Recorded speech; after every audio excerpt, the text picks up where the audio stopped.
So now coming to hyper aldosteronism. Hyper aldosteronism में क्या होगा? Aldosterone will be excess and एक और क्वेश्चन इससे आता है कि most common cause hyper aldosteronism का क्या होता है?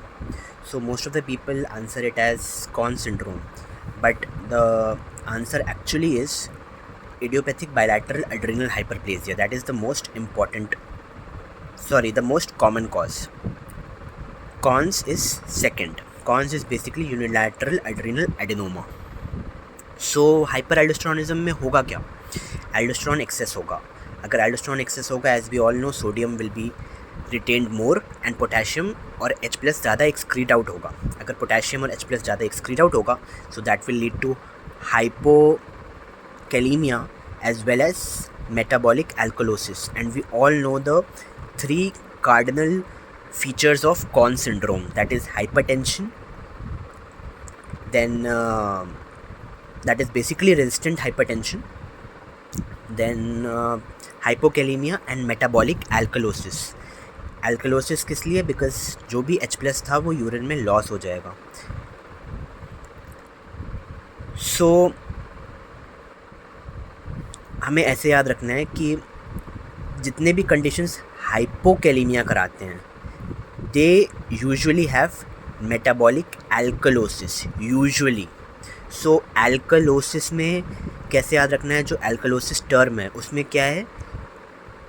K loss, L K losses. So potassium is lost. So हमेशा हाइपोकैलेमिया मेटाबॉलिक एल्कलोसिस के साथ एसोसिएटेड होता है.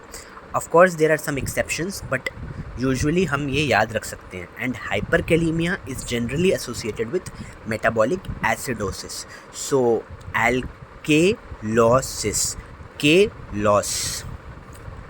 Now this table is very very important. इसलिए important है because if we can remember the causes overall, so we can get questions indirectly or directly with the help of this table. So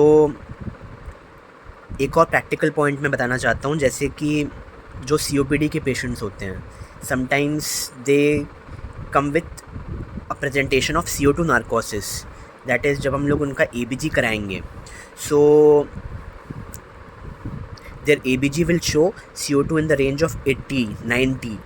normal CO2 as we all know is 40, but अगर वो 80 या 90 आ रहा है, सो patient कैसे present करेगा? Patient present करेगा हाइपर सोमनोलेसेंस फेज में.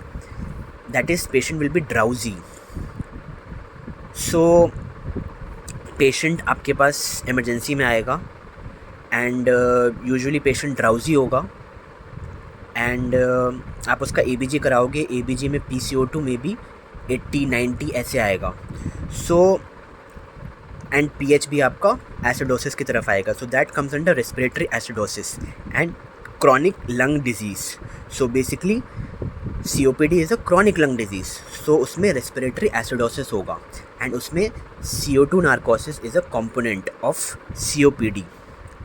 And one more important thing that I want to tell you, जो एस्टरेक्सिस होता है, दैट इज़ फ्लैपिंग ट्रेमर्स, वो हेपेटिक एनकेफेलोपैथी में तो हम लोग पढ़ते ही हैं. दूसरा कंडीशन यूरेमिक एनकेफेलोपैथी में भी पढ़ते हैं. एंड तीसरा जो कंडीशन है, that is CO2 narcosis, seen usually with COPD patients. So 3 important causes of asterixis और flapping tremor are hepatic encephalopathy, uraemic encephalopathy and तीसरा is CO2 narcosis. So chronic lung disease, respiratory acidosis.